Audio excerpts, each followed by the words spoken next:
How do you handle anxiety when you've been doing so well? Those damn setbacks. Good question. Let's take a look. Are you listening? Yeah. Yeah.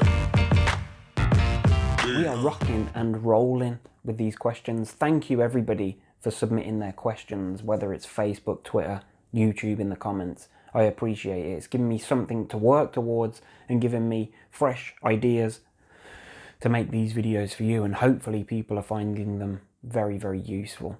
If you haven't already, click the old subscribe button just there, well, wherever it is. Like the video, share the video across social media, and if you've got a question that you'd like me to take a look into, please leave it in the comments below and let's get into it. And this question came in on Facebook from my friend Mark, asking, how do you handle anxiety when you've been doing so well but now you just seem to be going backwards? We call this setback, especially when whatever it was that was in place before is no longer there. So we're looking at falling into setback, but with a life change, I'm assuming, like maybe it's a partner that's no longer there, or maybe it's a house that's no longer there, or a job that's no longer there.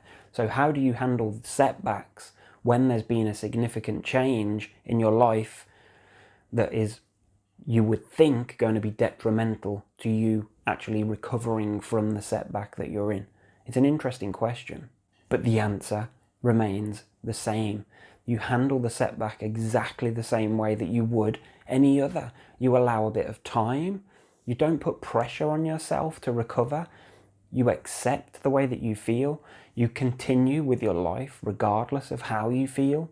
You give yourself praise for the achievements you're able to navigate, whatever the day, whatever the task.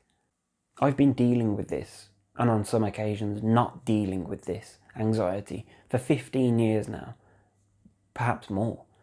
And the amount of setbacks that I've actually been through and came out the other side is ridiculous. And I'm pretty much certain that everybody that's watching this, if you've suffered with anxiety for any meaningful period of time, will have experienced setback. And whether it's a setback because of something, or it's just a setback because it's a freaking setback, because this shit happens. We've all managed to come out the other side of it, regardless of how bad we felt or how many panic attacks we experienced during that setback. Because setbacks will always come to an end. You can't be in setback permanently. You need to find whatever it is to get kick-started, that courage, flick that switch, whatever it takes, whether it's motivation from a family member or just thinking that you deserve better than you're giving yourself. You've got to look after you and put you first and start to climb that ladder again. And it might feel like it's just repetitive, and you keep going up and then you keep going down. But you won't ever forget what you've learned, and hopefully each setback should become easier each time you have to navigate through that freaking horror. And I know that it feels like when you hit the setback, you feel like you're back to square one. I've said it myself on a number of occasions. Why do I feel like I'm back to square one? But you're not, because you've already got knowledge and you've already got evidence to show that you've had these setbacks, you rode it out and you managed to get back to a decent place. You do whatever it takes to get up, to push on through, regardless of what you're thinking, regardless of how you feel, regardless of sensations, regardless of what anybody else says, because it's your life. You are the person that's in control.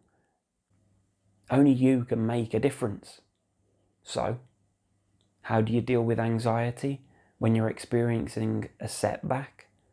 You switch the focus to yourself for a minute, and you give yourself praise, and you motivate yourself, and you do whatever it takes to slowly but surely make those steps back to where you were and beyond. Progress, slow and steady, but always worth it.